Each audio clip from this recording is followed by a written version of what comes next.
Bueno, finalmente Dragon Ball Daima llegó a su final en el capítulo 20, teniendo una gran acogida por parte de los fans y generando mucho entusiasmo por la finalmente canonización del Super Saiyajin 4, como también traernos por primera vez de forma oficial el Super Saiyajin 3 de Vegeta.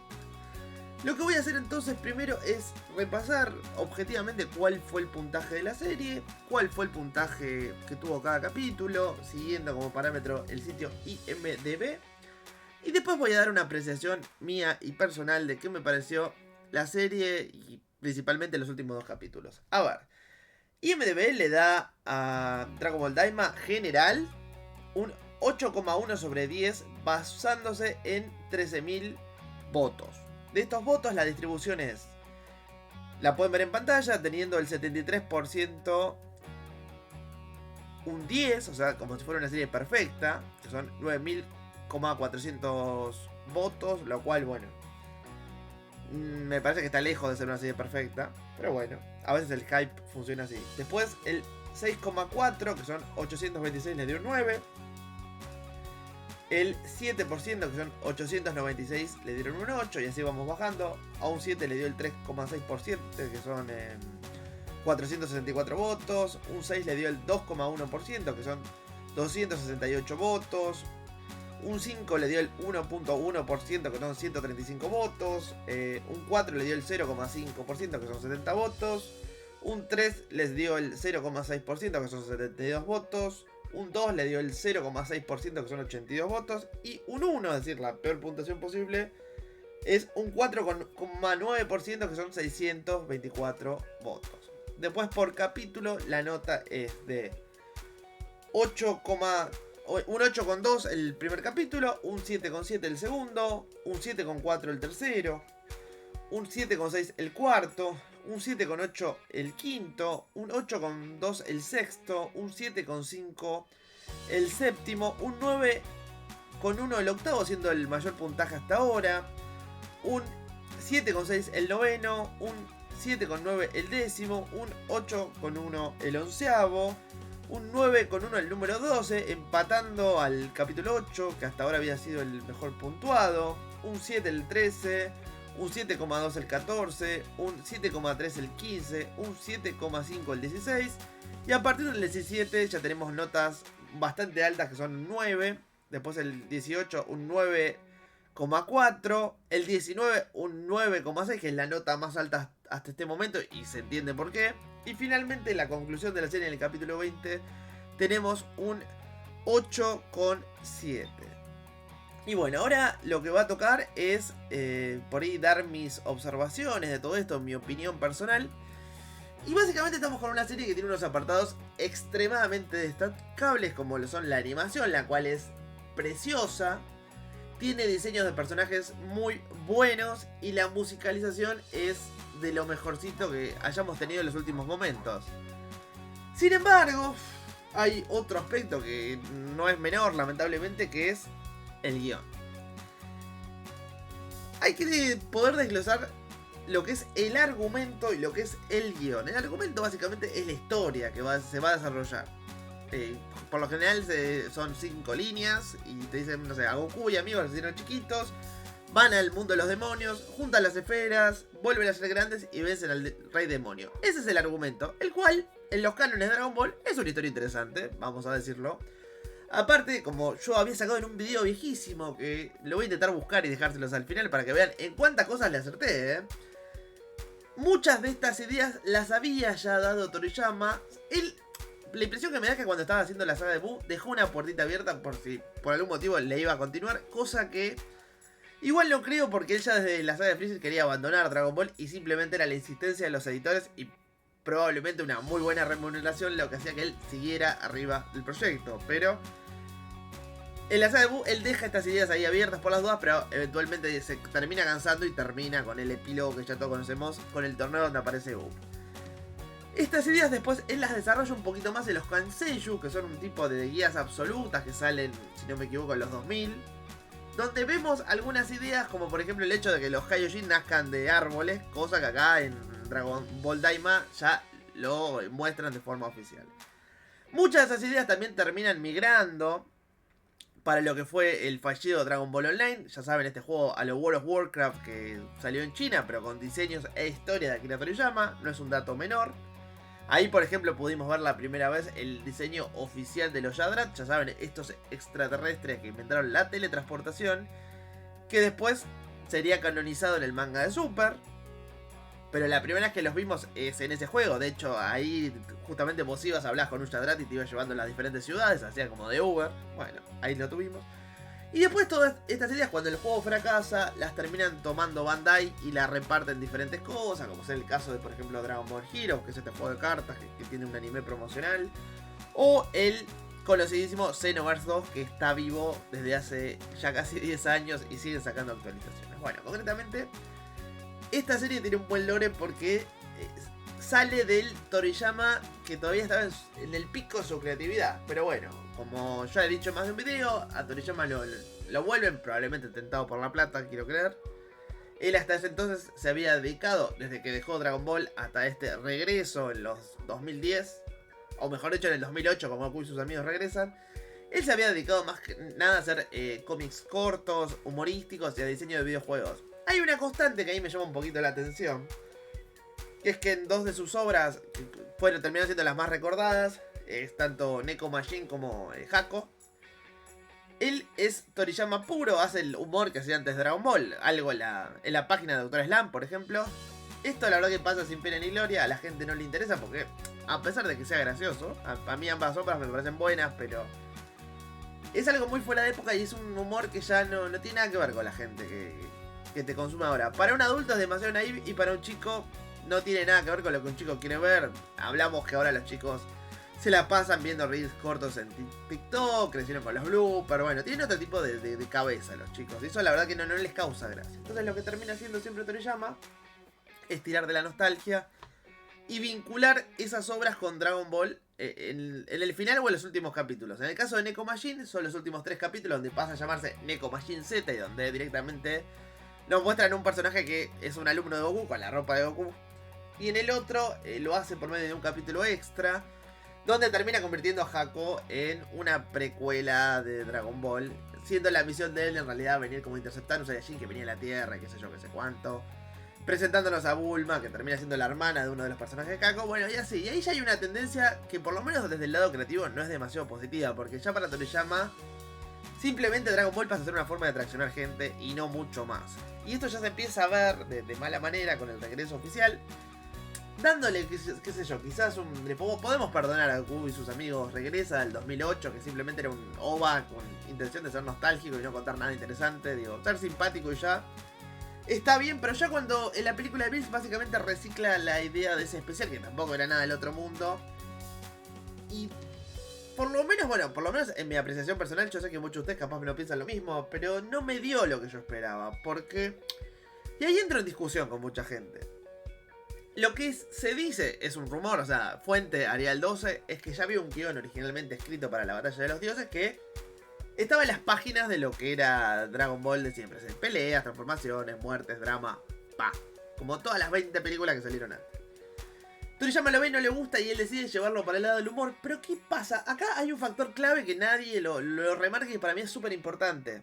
Que es que el humor que tenía Dragon Ball cuando era el foco de la historia, o sea, en los primeros...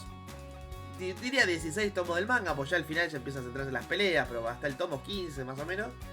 Es un humor a veces absurdo y a veces medio picante. O sea, si algo tenía Dragon Ball es que el humor por ahí más efectivo en sus primeras épocas era el humor sexual.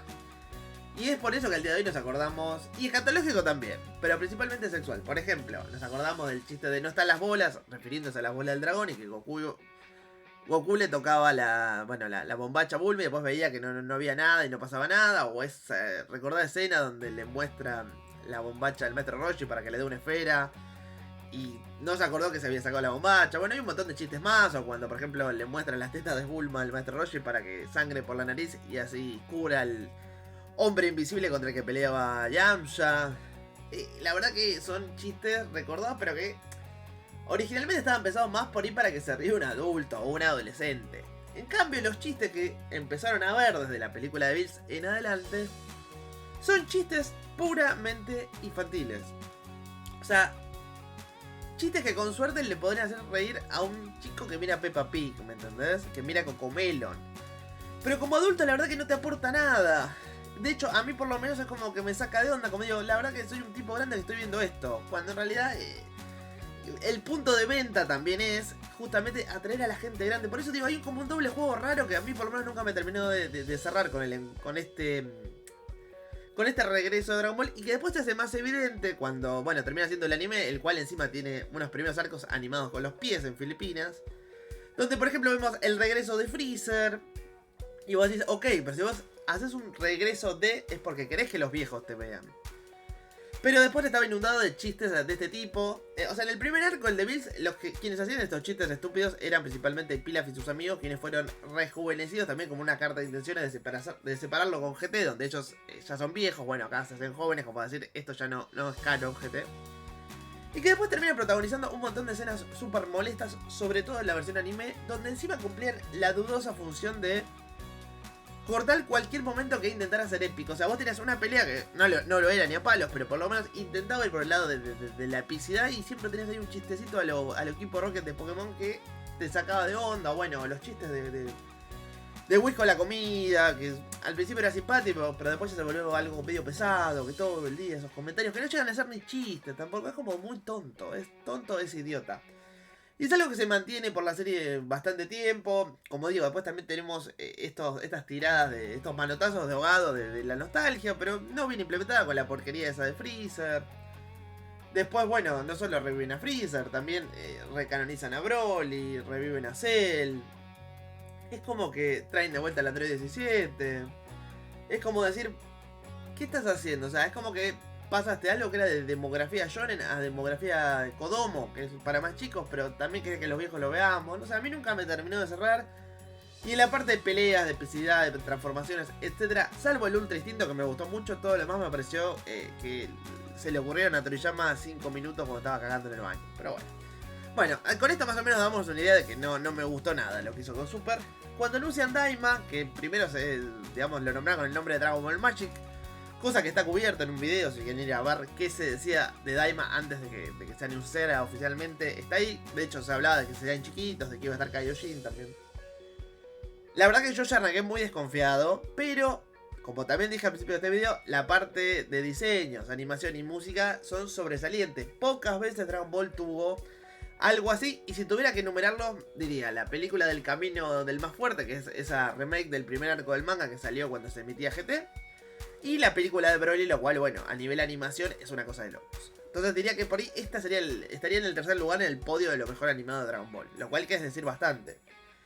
Cuando empecé a ver la serie hay como toda una suerte de carta de intenciones. Cuando hacen esa recreación de los mejores momentos de la saga de Buu. Pero ahí ya empieza a haber un problema de ritmo. Porque que una recreación de algo que todos sabemos te coma 15 minutos del capítulo de algo nuevo que querés contar, es porque algo no estás manejando bien. Y después, bueno, se empezaron a ver las torpezas del guión, en la forma en que se presentan las cosas y que se desarrollan, etc. Y eso se fue haciendo cada vez más evidente conforme iban pasando los capítulos con desastres narrativos. O sea, Dragon Ball Daima hay puntos que directamente ni siquiera respetan la estructura de un guión clásico. Y si queremos ser objetivos, podemos ir a su comparación más obvia, que es Dragon Ball GT. Vos agarrás un capítulo cualquiera de Daima y se supone que más allá de todo, de que venga, que vaya a otro lugar, te tienen que contar una introducción, un nudo y un desenlace. Y no pasa. Simplemente son los personajes caminando, mostrándote un bellísimamente diseñado mundo demoníaco y no mucho más. Y por supuesto, diálogo expositivo, donde te traen lore, que si bien está bueno ese lore que te están trayendo, diferente del de Super, que era bastante malo, la verdad que no viene a aportar nada a la trama. O sea, no es relevante para lo que está pasando el lore. Es algo que quizás lo podrían haber resumido en 2 líneas para que tenga que ver con la trama, pero que acá, como obviamente lo que quieren es llegar al fan de Dragon Ball, se convierte como en, no sé, un cuarto de capítulo, quizás un octavo de capítulo, contándote algo que no va a tener ninguna importancia a futuro. Y así van pasando los capítulos con los personajes caminando, mostrándote el mundo y contándote el lore. El tema es que en ese viaje no se vuelve memorable porque realmente no pasa nada. Y cuando pasa está mal pensado, mal diagramado, mal contado. Quiero un ejemplo del personaje de Pansy, que es esta cuarta incorporación, que tiene algunas similitudes quizás con Pan de GT. Tendría que haber sido entrañable su encuentro, que de hecho sí, ocurre cuando ella intenta liberar un pueblo de la opresión del rey de los demonios y peleándose con un montón de troopers demoníacos. Pero la verdad es que no pasa nada, la escena es corta, no genera ningún tipo de vínculo. Después cuando ella lo lleva con el padre, que termina siendo el rey de ese primer mundo que visitan, la verdad es que como... no generan ningún vínculo entrañable. Los personajes, todo lo bueno que tienen esos personajes pasa por el lado del diseño, pero a nivel guión la verdad que son súper planos, no son graciosos. Después, bueno, ya acá empezamos a pasar a las peleas con las esferas, porque tampoco nos aportan ningún tipo de enemigo intermedio que sirva de algo.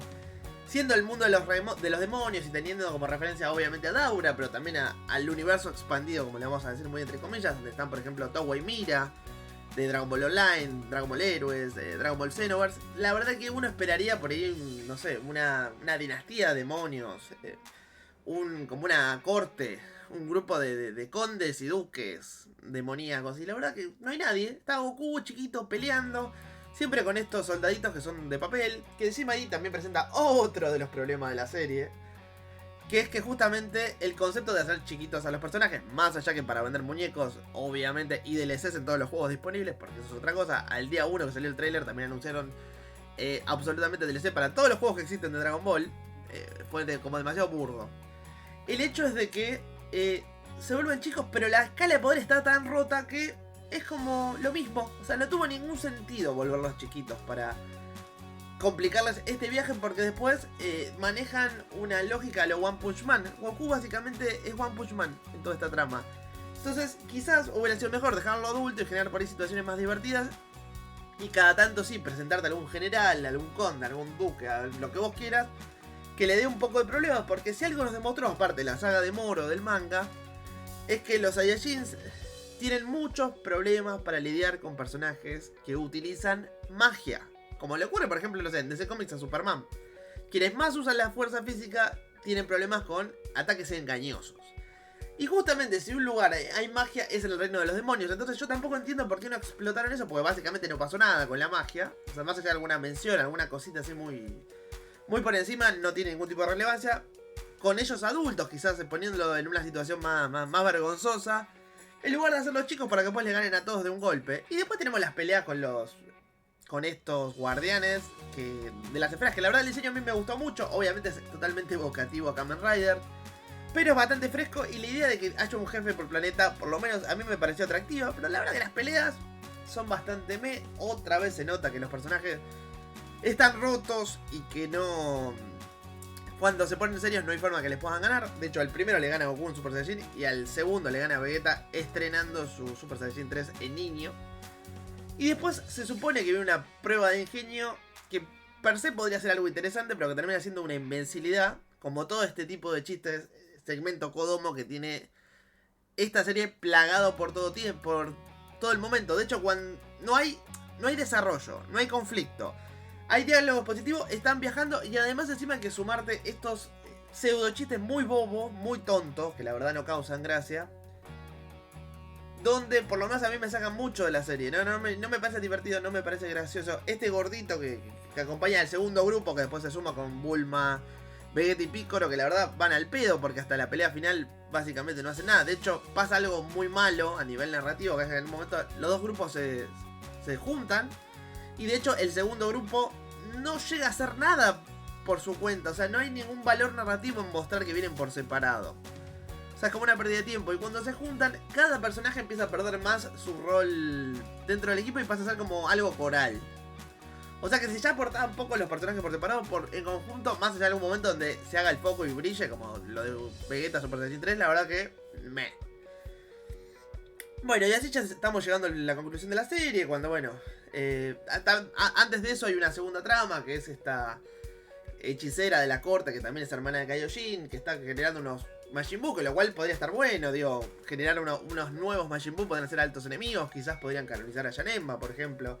Pero no, saca unos personajes cuyos diseños son bastante poco imaginativos y sus caracterizaciones son pésimas. O sea, más pérdida de tiempo. O sea, esos personajes ni siquiera te entran por los ojos. Bueno, a ver, previsiblemente llegan al último lugar. Pelean contra este rey demonio que consigue un power up por medio de algo que se llama el ojo demoníaco, que también se presenta de una forma totalmente subnormal e idiota, que después te tira aborda el peso que se le intenta dar cuando finalmente le dan a los fans lo que quieren, que es ver esa pelea concluyente, ¿verdad? A mí por lo menos esta serie no me cumplió en nada. Hubo pequeños momentos fugaces como la transformación Super Saiyan 3, que de hecho no recomendaría a nadie que lo vaya a ver. Sencillamente mirá algún reel que te muestre la escena, que está muy linda animada, pero la verdad que fumarte 15 minutos o más de 15 minutos de chistes pelotudos de ninguna trama para ver una pelea bien animada no vale la pena. Y bueno, y así llegamos a los últimos capítulos donde esta fórmula comienza a irse invirtiendo cada vez son menos los chistes pelotudos, cada vez son las peleas mejor animadas donde participan varios personajes. Y así llegamos al capítulo 19 donde le piden a las esferas que todos sean grandes. Y casualmente cuando todos son grandes también vuelve la buena escritura porque no hay más chistes pelotudos. De hecho, ese capítulo, además de tener unas peleas espectaculares con transformaciones y con todo lo que queríamos ver, también tiene un solo chiste que es excelente, que es donde Bulma lo amenaza a Vegeta que si no deja que los demás peleen no se va a bañar más con él. Canonizando, bueno, también un montón de chistes de internet, pero de una forma inteligente, porque es un chiste adulto, como los que había al principio del manga. ¿Ves como cuando hablo de buena escritura tomo como referencia al propio manga? No es que me ponga en una postura así de viejo gruñón, sino que yo solo quiero que esté tan bien escrito como está escrito el manga original, nada más. Y bueno, nos da pie a unas muy buenas peleas y la apoteósica transformación del Super Saiyajin 4 adulto. Y después del último capítulo, el 20, que se estrenó el día de ayer, la verdad que tiene una muy buena primera parte con la pelea entre Goku 4 y este rey demonio Goma. Y una conclusión que ya vuelve a recuperar los vicios que tuvo toda la serie, con chistes bastante pelotudos y un final que deja mucho que desear. Lo bueno, a diferencia de Super, es que por lo menos esto queda como una aventurita intrascendente y no mucho más. Está bien, ya quedó como una continuidad aparte. Obviamente esto no inserta ni en Super ni en GT, es otra línea. Pero de última no fue tan nociva y dejó unos diseños bastante lindos por lo menos. Así que bueno, esta fue mi opinión de la serie. La verdad que si no la viste, te recomendaría que quizás veas el primer capítulo para ver qué se trata. Y después directamente saltes al 19 y mírate el 20 para terminarla. Más allá de que tenga su final bastante pelotudón. Y después esas 2 o 3 peleitas que valen la pena mirar en un reel. Pero sí, no, más es perder el tiempo. Bueno, esta fue mi calificación personal. Ya pudieron ver también lo que piensa la gente de IMDb. Ahora me gustaría que me cuenten ustedes qué les pareció, si la vieron, no la vieron, la van a ver. ¿Están de acuerdo conmigo? ¿Tienen una opinión diferente? Ya saben, acá todas las opiniones son bien recibidas. Si les gustó el video les voy a pedir un like, así este video se posiciona mejor en los algoritmos de YouTube. Y por último, si es tu primer video en Papelepolus, te voy a invitar que te suscribas, así ves más videos por el estilo. Hasta la próxima.